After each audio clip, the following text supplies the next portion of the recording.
All right, hello, LinkedIn and YouTube. We are live today with two great individuals from Pomeroy Partners. We're actually going to talk about analytics and credit unions. We're going to talk about the analytics roadmap and approach in credit unions. If you're not from the credit unions area, I think you should still tune in because the things you're going to learn in this session are really relevant to other industries as well. So definitely let us know where you're tuning in from and also what industries you're tuning in from. It would be great to hear from you guys.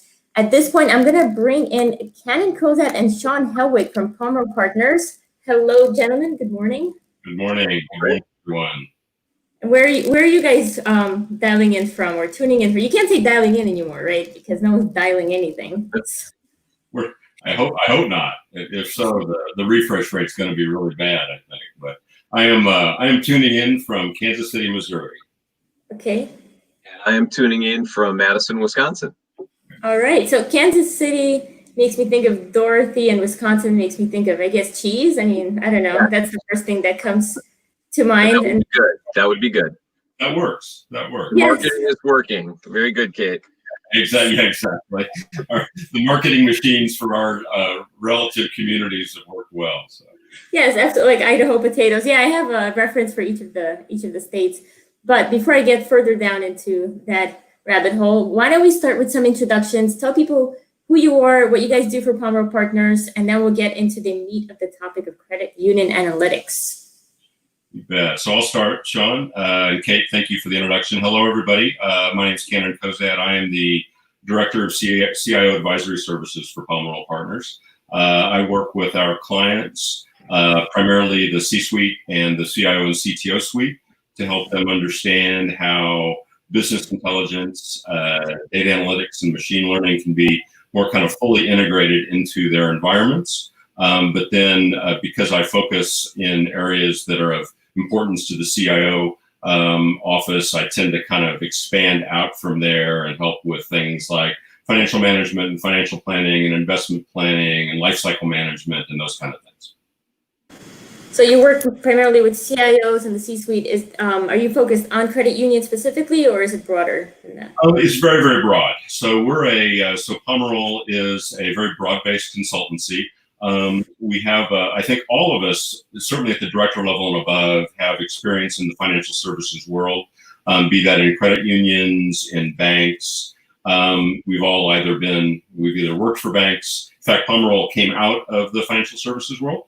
The founders were with Deutsche Bank in London and began Pomeroy in the UK, coming out of Deutsche Bank. And I think it's somewhat coincidental, but we've all worked in the financial services arena. We actually do a fair amount of work with credit unions. We like credit unions. We like the industry. We like the space. We like the people. But we are very, very broad-based. Awesome. And Mr. Helwig, let's hear from you.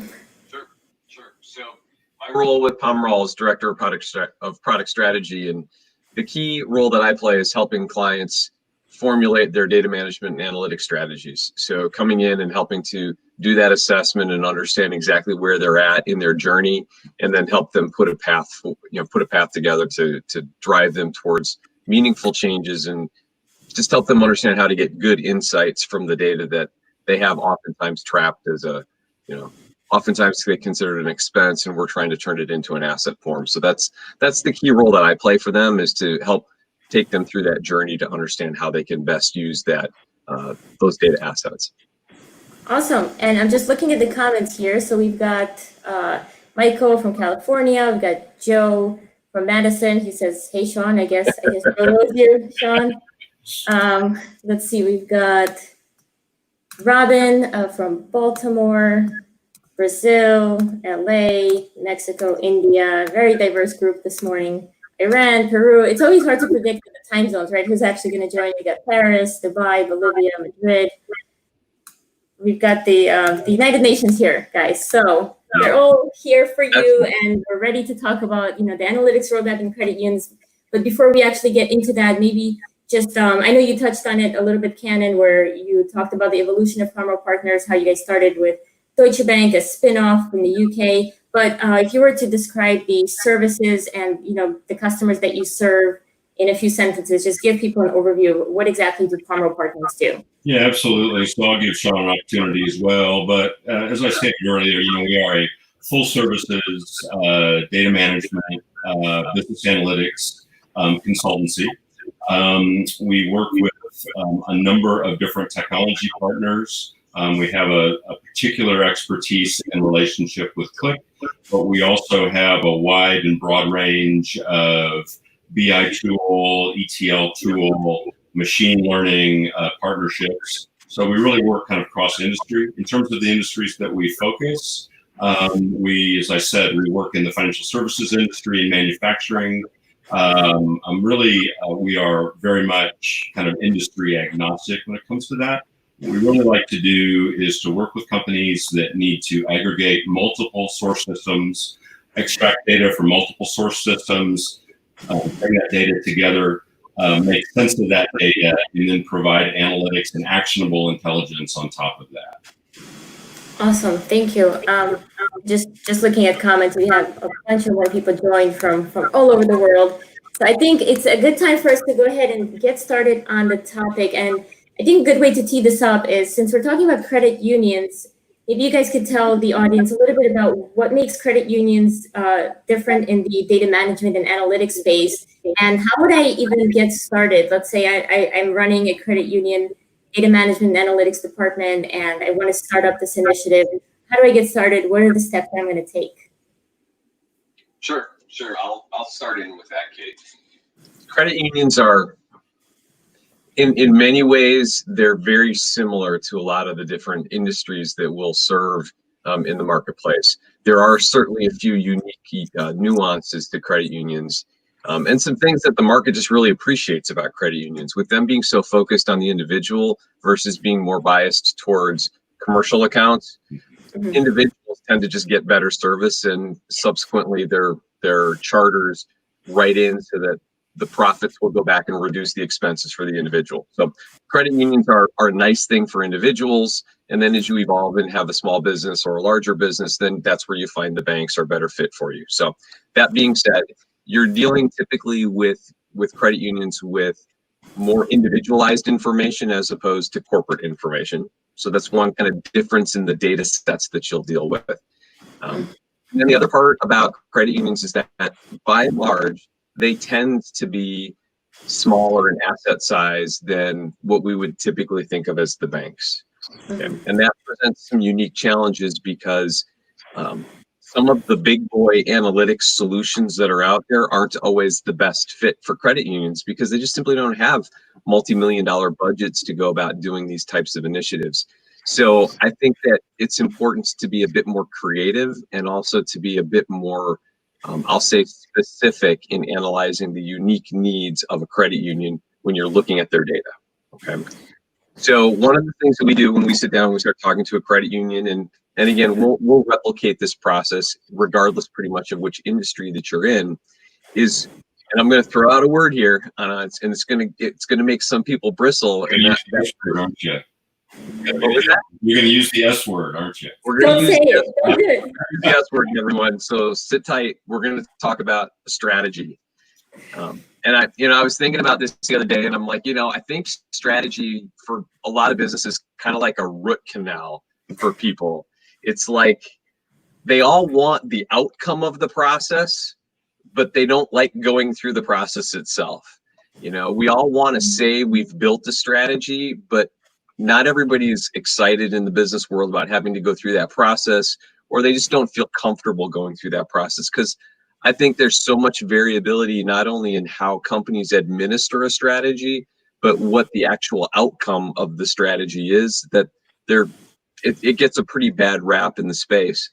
So one of the things that we have done to try to, I'll say, simplify this whole process is that, first of all, we've come up with a very simple definition of a strategy, okay? And so we'll kind of do strategy 101 for just a second. So I define a strategy as a really important plan to achieve a designated objective or set of objectives. So to me, a strategy has only two parts. You've got to have that really important plan or a roadmap, and then you've got to have clear objectives that you're trying to accomplish as you go through it. Okay, so we kind of start there and make sure that we've got everyone on the same page with exactly what we're trying to come up with. And then what we found is a lot of other firms will go through this kind of somewhat nebulous interview process when they try to build the strategy for a company. And it kind of seems like they're just fishing around for, insight that the client already knows. And then they just put it in like a 60 or 80 page document. And it's almost like they get paid by the page. It's kind of like, feels like the big four, the old big five approach.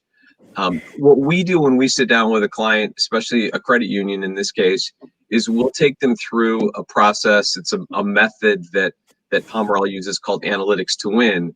That method is a very prescriptive 4-step process that includes a series of templates and diagnostic assessment tools that make it very fast, straightforward, and simple to arrive. And everyone sit tight. Here's what we do. You arrive at a 1-page data management and analytics strategy. You can print off a single sheet of paper. You can sit down with the leadership team, show them your strategy on 1 sheet of paper, and have clear guidance and insight into how you want to go through that process. Okay. By the way, I checked out the site Analytics to Win. First, I love how engaging and colorful everything is. But here's the site people can go to, Analytics to Win. Now, typically, if you talk about strategy and all that stuff, it tends to be like that 80-page document, and it's fairly boring. So I think it's great that you're able to put something on 1 page. So people can go ahead and check that out. And you can get a little bit of insight there into how the process works at the website, again, with those 4 steps.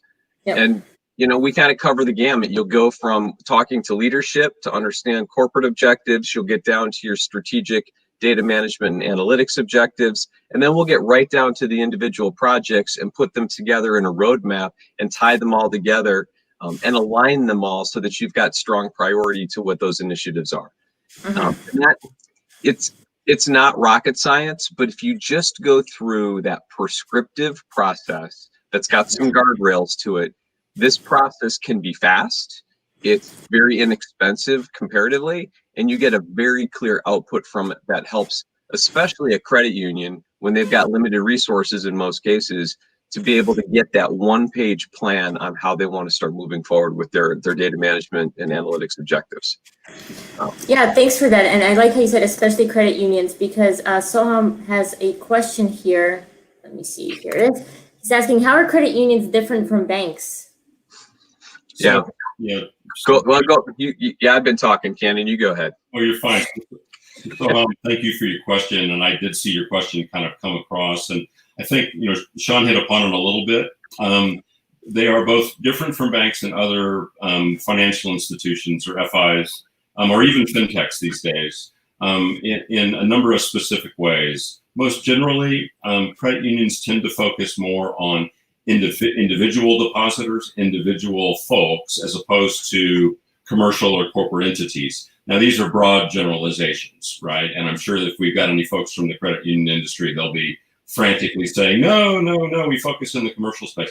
Absolutely. But I think in general, one of the differentiators is that credit unions spend a lot more effort focused on individual deposit holders, and in the commercial space, servicing smaller commercial entities. So small businesses, small companies, and in this particular day and age right now, that's hugely important because I was reading an article in the Washington Post this morning about how large enterprises are much better positioned to weather the tumult that we're going through right now. And there's a real risk that small enterprises may be kind of left behind for lots of reasons. Credit unions are really focused on those smaller enterprises and on those individual depositors. Also, because credit unions are nonprofits instead of for-profit entities, the revenue that they generate, they pour back into either services or they literally return to their deposit holders, right? So the notion of if you're a member of a credit union, that noun is not sort of arbitrarily chosen. They refer to account holders as members, right? And my guess is there are a number of folks on this call that belong to credit unions. I belong to a credit union. And every year you get a statement back and they say, we have returned X into your account because of the profitability of the organization. So their mission is to run as efficiently, effectively, and profitably so that they can return those profits back into their operations and to their members. And that obviously is way different than larger for-profit entities and banks. Yeah, thank you. And there's another question here, similar, but it's Sormikan is asking, what are the benefits of credit unions and how can we appropriate them? I'm a member of a credit union myself, and I think we did that. My husband did that for the higher interest rates. Yeah, right. But yeah, what do you guys think? What are some of the benefits of credit unions? Well, I think that's certainly one. Sorry to cut you off, Sean, because you tend to see that credit unions will pay higher interest rates because, again, their bottom line is your bottom line, right? Mm-hmm. They're returning their income and their revenue stream to their members, whereas oftentimes banks are using those assets for investable assets to improve their shareholders' bottom line, right? Which in a way of thinking is similar, but shareholders for large banks oftentimes are not, they're not the individuals necessarily. They're larger enterprises, they're larger financial enterprises. John? Yeah, I think the other thing you'll often see is another way that's manifested is that individuals don't often pay the same types of fees. A lot of banks tend to charge fees for things that credit unions simply don't charge fees for. And that's another example of how they take those profits and they return that back as a way to be a benefit to their members. So yeah, I think that's a pretty fair assessment of the differences. Yeah. Okay, thank you for that. We have a lot of questions coming in actually, guys. So we'll focus on the audience questions and go back to our prepared ones after, if that's okay. So John is saying, good morning, thank you for today's session. What would you say are the 3 key ingredients or resources that credit unions need to thrive in today's business environment? And I guess that means COVID, right? Yeah, I mean, John, thanks for the question. You're really working ahead for what we're going to present, which is great. So Sean, you want to jump into that? And I think we can segue into John's question with some of the other material we were going to get to. Sure, and I'll kick it off, and I'm sure that you'll have some color commentary to provide on this, Cannon, as well. But when I'm looking at the credit unions that we've worked with, and we look at how their needs have changed, especially in the last several months, there's this, and I'm going to be completely upfront with you, John. I'm biased here in this response. Okay, data is key. Data is absolutely key to being to helping credit unions. And right now we're seeing a lot of different businesses in different industries require data to survive and thrive in the environment that they're in. Understanding which of your members right now, if you're in a credit union, are struggling and are likely to kind of churn out of the mix, and be able to predict that and proactively address that through the data is a huge use case that we're seeing right now to understand changes in deposit balances and tracking that along with other data about your demographics of your members, like their credit scores and other things, and seeing those change and then starting to proactively put programs in place to address those changing kind of makeup of those members is a great way to use data and help basically take your institution and be able to proactively address a potentially bad situation where your deposits are really declining. Okay? Mm-hmm. That's a good use case that we're seeing right now. And then another good use case, again, around the data is just getting a better 360-degree view of what's going on with your customers. Okay? And this is a scenario where we're finding credit unions have been a little slow in the take-up with their data. I think a lot of, especially the smaller credit unions, have put a tremendous amount of just stock in their core processing system to kind of do everything for them. Like you kind of sign up, you let them do everything for you, and then you're kind of beholden to whatever analytics or data that they let you pull out of their core system. And what we're finding now is that credit unions are getting more savvy, and there's more offerings available to them. We've talked a lot already this morning about how you tend to be more focused on the individual And you can do more individualized marketing now in credit unions. The technology with things like HubSpot and Pardot and other marketing automation solutions that are really affordable enough that credit unions can get engaged with them. But now I'm doing direct marketing, not just to individual members, but to, you know, people in my community that are in my target space of becoming new members. And then having all of that data, but being able to marry it up with data that sits in your core processing system is an area where now it's really hard for credit unions to kind of figure out how to do that. They're moving into uncharted territory. They've got data sitting over here from HubSpot or marketing systems or lists that they've bought, whatever. And then they've got all their member data sitting in their core processing system. How do I marry it together and make sense of all of that so that I can put a better campaign together, create better offers for members, or create offers that will draw new members into the credit union? So how do we do this, Sean? How do we actually do that? So we realize there's an issue, right? We've got these cool new tools we can use as credit unions. We can actually afford them, which is great. And we've got all this other data that's been sitting there that we're continuously collecting. So what is the next step? How do we actually put all that together to pull insights and make decisions? You want to start, Cannon, or do you want me to keep going? So I'll kick off with that because it's both a complicated answer, but it's also a pretty straightforward answer. And I think the simplest way to answer that question, and this is frankly not unique to the credit union world, is to be mindful of the type of questions that you as an organization want to ask, right? Because your business intelligence is just that, intelligence about your business, right? You have to think about what are the kind of questions that you want to ask as an organization, and then you begin to sort of back into what's the appropriate way to use that information. What we'll tend to find, and Sean hit upon this well, is that a lot of organizations have a lot of information that's locked into their various systems, and that's great, right? So being able to sort of leverage your existing information asset that's table stakes.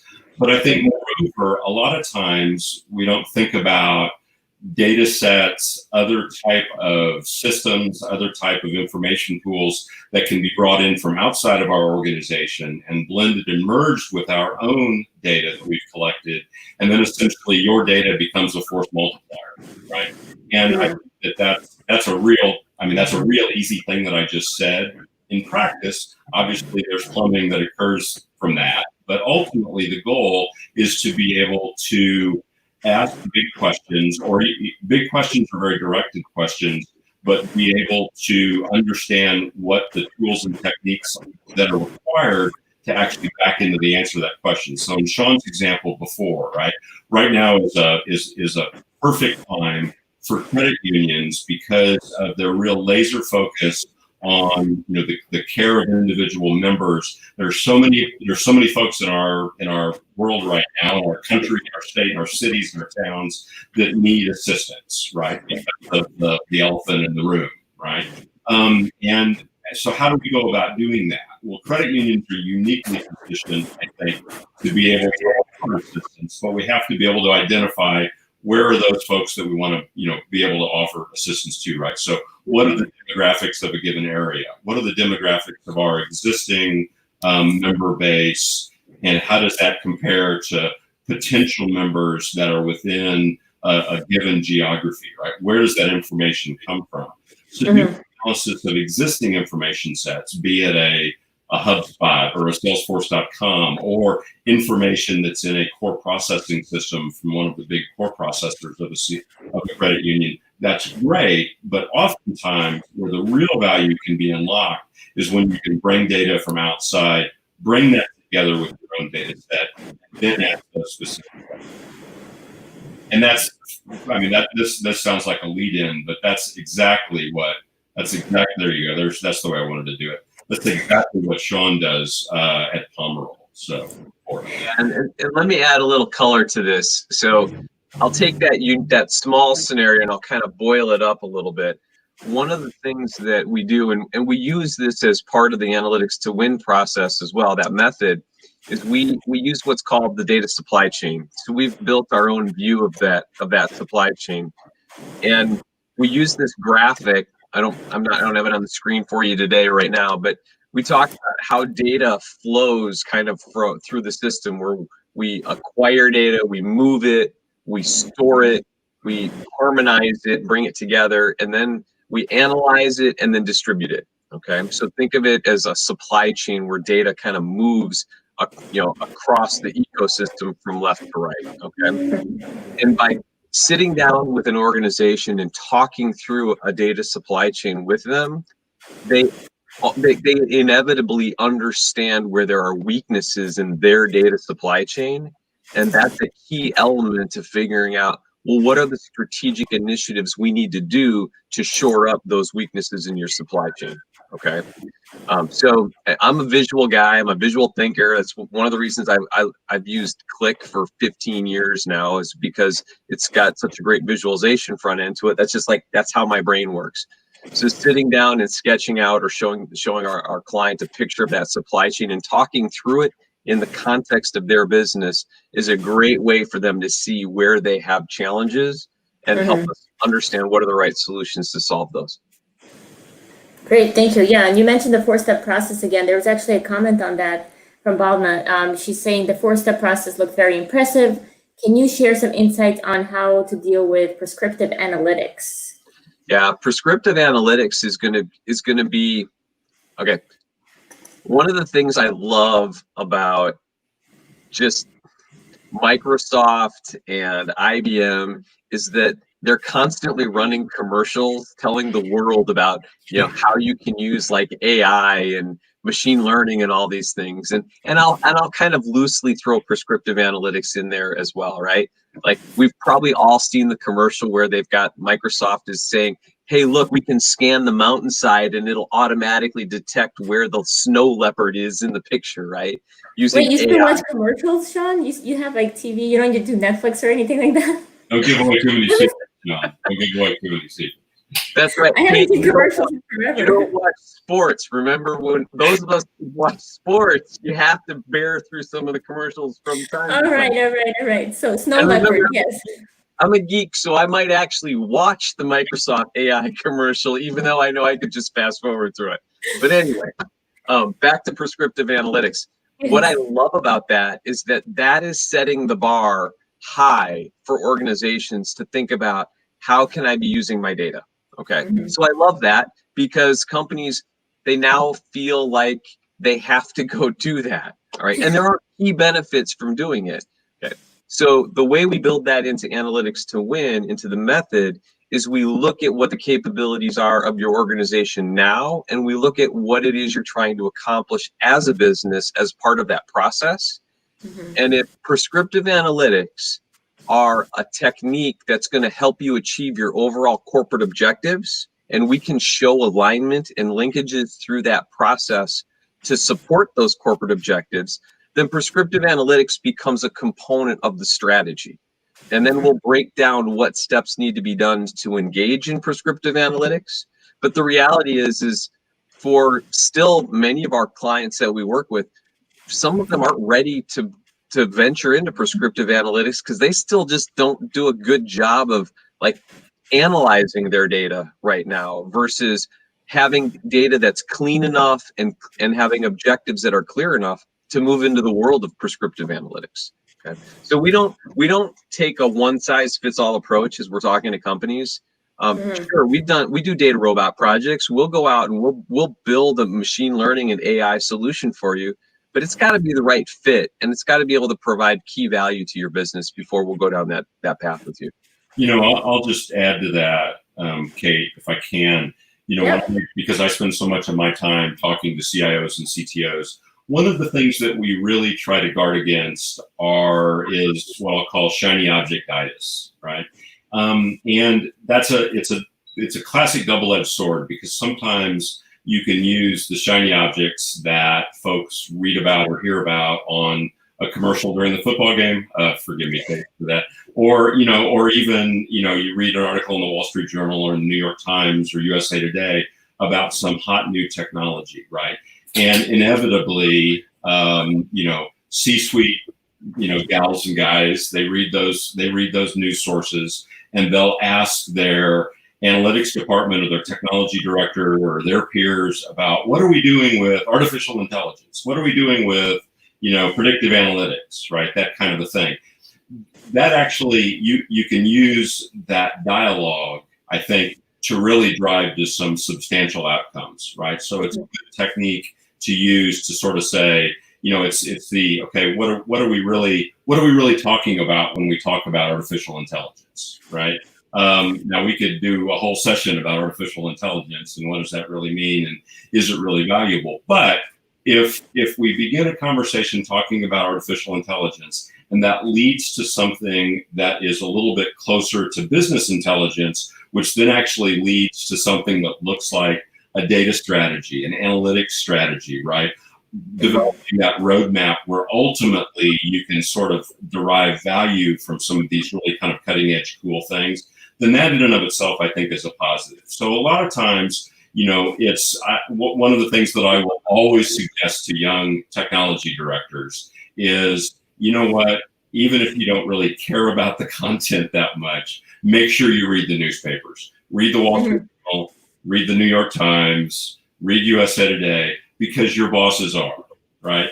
And your bosses are going to ask you questions about this stuff, and you need to be able to have an informed answer and an informed opinion. And even if that's cool, but here's the kind of stuff that we need to do to be able to ultimately get value from those kind of projects, right? Yeah. That's not as cool of an answer as, oh yeah, let's go and license Data Robot, right? And we'll begin to do this really, really sophisticated machine learning stuff. Because I will tell you that so many organizations, and this to kind of swoop back to the credit union world, so many credit unions, where they really should focus their time is data architecture, right? So if they're really, really focused, if their data analytics strategy is really focused around their core system, extracting information from their core system. And we all know that when I say extracting information from a core system, what that tends to mean is you pull it out and you dump it in Excel, right? And then you end up with this just astounding island of Excel spreadsheets, right? Then become their own, right? Their own thing. And with all due respect to Microsoft, that's why they've been so successful with Power BI, one of the reasons, because Power BI is just superlative when it comes to both digesting Excel spreadsheets, but also then spitting them out. So there's a wonderful self-perpetuation that occurs there. And if I was Microsoft, man, you guys were so smart at doing that because there's so much entrenchment of Excel in the organization. But a true data architecture and a true analytics strategy is taking advantage of that work, but it's also baking in source system data, pulling that into data marts, into data warehouses, into true analytical structures, being able to then bring in outside data, merge that together, and then beginning to do your analytics process. So it's a much, much larger thing. Yeah, Ken, and you mentioned spreadsheets, and I forget who it was, but somebody from my prior LinkedIn Live show said the thing with spreadsheets is they tend to spread, right? And they grow in numbers. So you were very accurate. So we've got a question here back on the analytics twin tool from Vanessa, and it's essentially saying how long does it take, right, to use that analytics twin tool from start to actually getting to that one pager that you mentioned. And she appreciates that it's going to vary by client, but trying to get a sense of the average time it would take. I'm curious too. So yeah, it's a great question. Get it all the time. The visual that I use is kind of like an old-fashioned accordion where you kind of hang on to it on both ends and it kind of flexes in the middle. That's the approach that we take with Analytics to Win. There's a series of events that take place up front to scope out your corporate objectives and help identify what your data management and analytics strategic objectives are. And there's kind of a fixed amount of time. That's usually only 1 to 2 days, depending on the client and depending on really the size of the client, okay? And if we can get to the right people. And then at the back end, there's a couple of days where we do assembly, where we're pulling the findings all together and getting it crafted and clarifying everything so that we can create that one pager at the end, okay, in a very specific format that we use called a strategy matrix. So you kind of bookend it with a couple of days up front and a couple of days on the end, and then the middle section, the accordion, depends on how many specific functions we want to evaluate as part of the business. Some companies that we work with, they only have 3 or 4 functions they want us to really take into account. Maybe it's finance, maybe it's operations, maybe it's it could be the mortgage line of the business, right? If we're talking about a credit union, so lending. So if you have a few of those, sometimes that can be done in as little as 2 days. The rule of thumb is typically about a half a day per function. So in some organizations, we can do this process in as little as a week. For other organizations, probably the average right now is a 2-week effort. And then larger enterprises can take more time than that. But if you're a really large enterprise, what we found is we'll take the same method and we'll apply it to an individual department. So we may look at marketing and understand what are the strategic data management and analytics objectives for marketing, and we'll run the whole method just within marketing. And then we'll go do it in procurement, or we'll go do it in operations, or even in IT.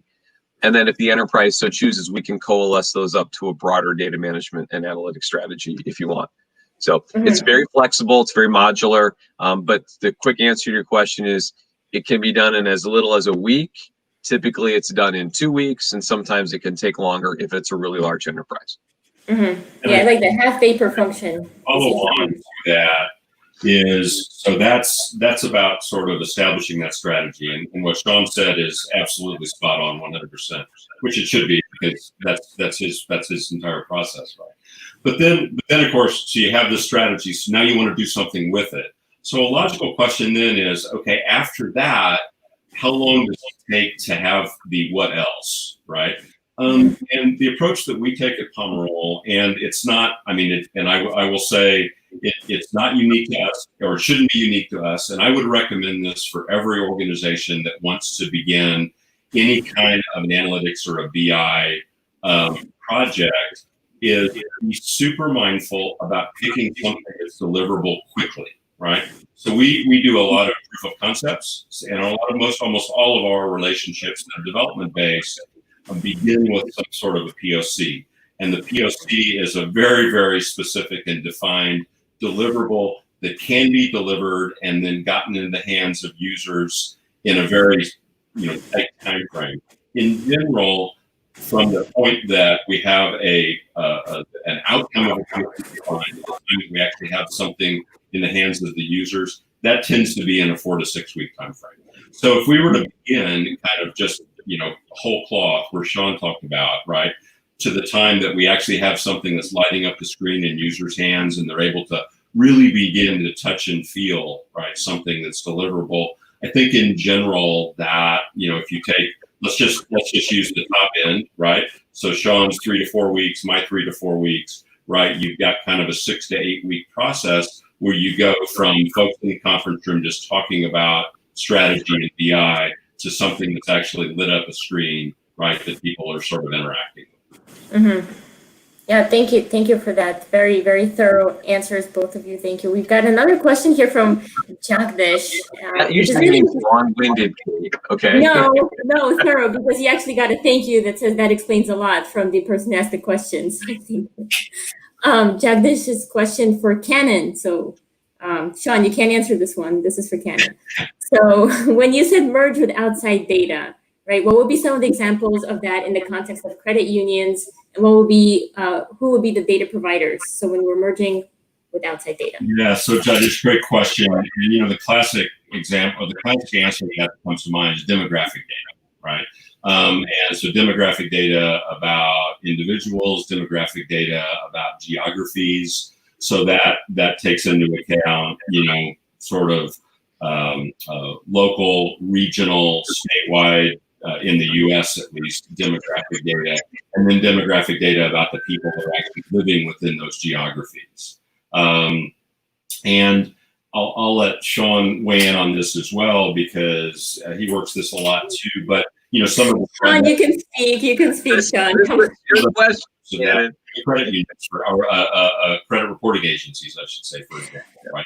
That data is accessible And you can buy data sets around a specific geography, and you can then bring that in and do that kind of a merge. And it's astounding because if you really sort of have a refined, if you're a credit union and you have a know your customer policy or program, right? You know the demographics of your own folks, right? Where they live, what their socioeconomic sort of profiles look like, who they are, their relationship with you, and you can then overlay a much larger data set that relates to that similar kind of information, though not at the individual level. Obviously, we're not, it's not, this is Sean, he's this guy, and he makes this much, and he lives here, and he has 2 kids. You can sort of provide demographic data about a Sean, right? So in this area, there are this many people that have profiles that look like Sean, right? And you can then compare that or contrast that with your own customer makeup and profile. And then you can begin to very specifically target market or offer services to those individuals. So. Yeah, I can't help myself. I'm going to chime in anyway. I knew you would. Yeah. Persona data. I think if I summarize where Cannon's going, we're talking about persona data. We've done some projects through Pomerol where we've partnered with Roof Strategic Data. Roof provides persona data, so they'll go into a geography and they'll find where there are basically they'll look at a specific, even like a part of a neighborhood, and they'll outline it, and they'll look to see where there are statistically significant commonalities in the demographics, and then they'll create a specific persona about that people group there. Okay. And when they do that, we can then take a look at, well, what are your most profitable personas at your current institution? Let's go find some other persona or some other areas that cater to that same persona. And then we can overlay things like loan deposit data and other third-party data sources that look for where there are gaps. And we've even done geospatial projects where we'll say, which institutions have deposits in certain area and where are there weaknesses or gaps in those deposits, outlining green spaces that might be a good, even a physical location for you to put one of your institutions. So lots of great data sources that, we have to get a little creative and think about it. But when we look at what your business challenges that you're trying to accomplish, inevitably there's going to be some data sets that are out there that are going to help us come up with a way to address it. Yeah, and I guess it's all about making sure you're focused on the ones that are actually going to add value versus getting pulled into all these other data sources that are attractive, the shiny objects, right, that you think you need, but you probably don't. Right. And I think a related point to what Sean was making too, just real quickly, is he kind of turned my answer on its head, which I think was very, very smart, because it's an alternative way to ask a question. Instead of saying, okay, what do our current profiles look like and how do we then enhance them? The question is really, what are the profiles that we would like to go after, right? Mm-hmm. And then once you've identified where those are, then it's a different kind of a focus. Yeah, thank you for that. So we've got a comment here, more of a comment than a question. Basically, going back to the AI and machine learning, saying credit unions have existential issues to deal with, and AI and machine learning can be part of the solution. And he's seen on average that senior management, then your very senior management most of the time, have a little grasp of what it is and what it can do. Also cannot attract the necessary talent to do anything with it. A continued struggle for sure, with only a few winners in the end. What do you guys think about that?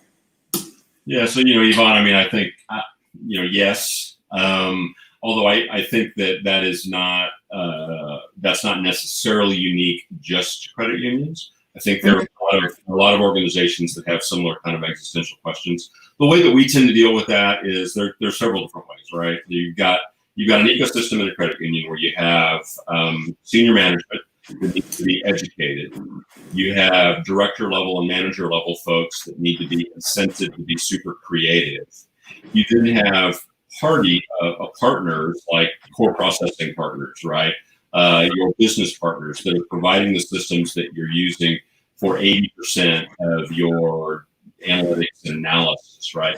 So you have to have a relationship with those folks so that they are developing new tools to help you answer those kind of questions that you want to ask, but also help you when you get to the logical inflection point where their system is essentially no longer appropriate to answer the kind of questions that you want to ask, and being able to pull information out of their system, and then you can do that analysis externally.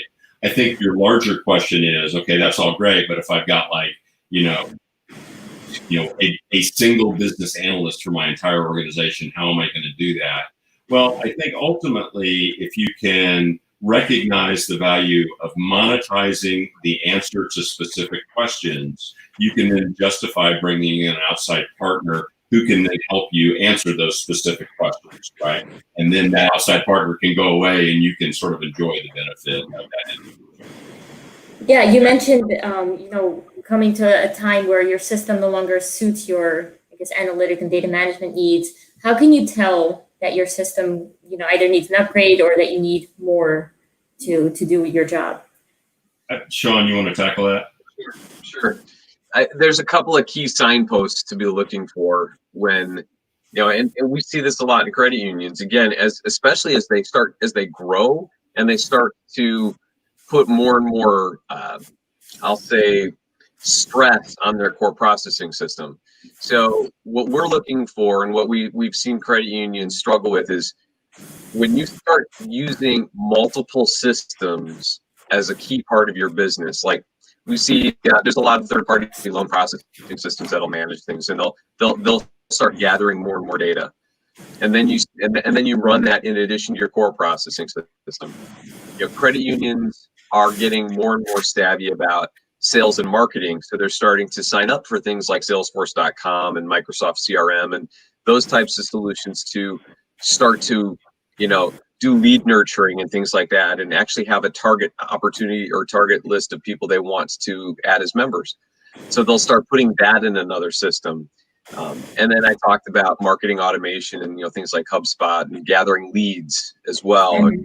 So when you start doing those different things, you start assembling or generating these different repositories of data. That's a key trigger that it's time for you to start looking at a formal analytics, data management and analytics solution. So I can manage all of that data, and then I can put analytics on it, where you start doing things. I call it the 1 + 1 = 3 approach.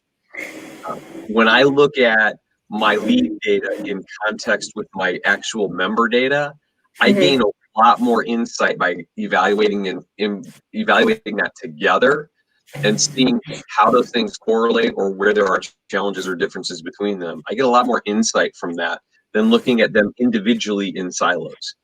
That's a key way to start putting a data management and analytics strategy together that will really add great benefit to the business. That's right. That's the first. The second key signpost is that, and this is pretty simple, okay? Your core processing system is just running out of steam. Okay? The core processing systems are all trying to tell you that they do all the analytics, right? Even the biggest of them all, probably like Fiserv, right?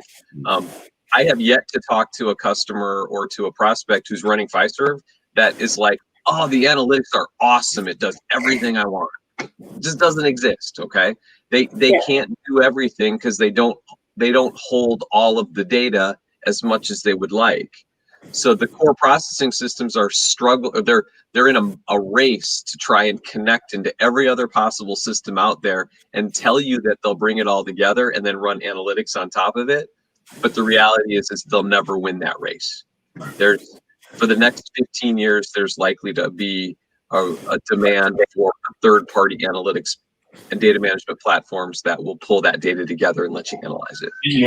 Another point too is that, and not to state an obvious point, but it's a really big deal to upgrade a core processing system for a credit union or a bank, right? It's a giant deal, and it's an even gianter deal, right? Migrate to another. Yeah, I made up a word there, but it's an even bigger deal to migrate from one platform to another, right? So credit unions, in many ways, are a little stuck, and maybe this relates back to a point that one of the earlier questioners asked or mentioned. because they're somewhat bound to the functionality typically delivered by the core processor. I'm working on a project right now with one of the credit union core processing providers, and to help them design the analytics capabilities for their next generation of software. And they're doing a great job of it, and they're really building in some interesting features and functions. But where we've spent a lot of time is focusing on that inflection point where they should sort of stop and then allow for the analytics that their members, or in that case, they're members of the credit unions, because they're the core processor, that their credit union partners ought to just sort of handle it themselves. Right? So even the core processors have an understanding that there's a point at which, the data that they can provide from an analytical standpoint is probably, that's where it's going to sort of end. So I think that, having a strategy, to go back to John's S word, right, to have an approach, a roadmap to say, here are the kind of questions that we want to ask, that we need to be able to ask, and we're not going to burden our core processor anymore with this. We're going to then develop a data management strategy that's going to allow us to sort of, crawl, walk, run from this point. Yeah, so it's not as easy to just switch systems, is what you're saying. It's not. In one sense. It's like doing a heart and lung transplant on a human being. You can do it. It's painful, and a few of the patients die on the table. Yeah. So That tends to be, in the Thank you, Sean. CIO office, the joke is that when you do one of those projects, what CIO stand for? Career is over. Career is over, yes. You get a lot of folks that on their resumes, it's like, yeah, we did this major core transfer, and then I went and switched jobs. Right? That's our goal as consultants and ERP implementers and program managers is to help make sure that that's not the case, but it's not an easy process at all. Mm-hmm. And it's not one to take lightly. I mean, we advise clients as well. We joke, but it's a big deal. It's a real deal. Should you do it or not? And it's a lot to consider. Yeah. So at this point, I'll take one last question from the audience before we wrap up. I know we're a little bit over time. So Jagdish is back with another question here. Are there specific tools that help link the external demographic data to the internal, more specific data, i.e. map a Sean to the actual Sean, who is the credit union customer? Yeah, it's the theoretical thing. Yeah, the answer to that is yes, absolutely. Some of it is analysis, but in the ETL tool world, the extract, transform, load tool world is really very mature, much more mature than it used to be. It used to be that we would use tools like SSIS, and it would be very, very manual. Now we have tools like Alteryx, Trifacta, that are sort of these visual tools to allow multiple data sources to be brought together. But then also, because a lot of those tools come out of the data science world, to have those personas be defined, aligned with data sets, so that in that ETL process, it essentially facilitates that merging of the actual Sean, that guy, to the Sean. Yeah, exactly. And then I think to drop down and get a little bit more detailed in the data itself, one of the things that probably crushed the souls of many of us in the data space over the years is like this whole concept of privacy and HIPAA and everything else, where we could no longer use social security numbers. I mean, what a brilliant idea. Give everybody a unique key that defines just them, and it makes connecting the data so much easier. And now that's all obfuscated and, and for all good reasons, right? But it's created a bigger challenge for us from a data world to try and, I'll say, technically map the actual Sean to like what might be the virtual Sean in the data set, right? So that is the place where AI and machine learning techniques have gotten a lot more advanced to let us infer who actually is who, or who's truly like somebody else. Okay. The challenge, I guess I'll say the warning or stoplight I'll put up there to say be careful is it can cost a lot of money to buy the data that's got the level of specificity in it to make those stronger inferences. So you have to really understand I use the phrase, is the juice worth the squeeze? Okay, are you really going to get the value out of it by buying that really expensive data to infer who a prospect might actually be, and are they actually someone that you really want to do business with? And to Sean's point, and this frankly, I mean, we joke about it, but it can't be really overstated enough. The privacy considerations, especially these days, are huge. So I think, you know, you almost want to sort of have Sean, the actual Sean, and you then turn him into a persona, right? And then you're comparing personas against personas.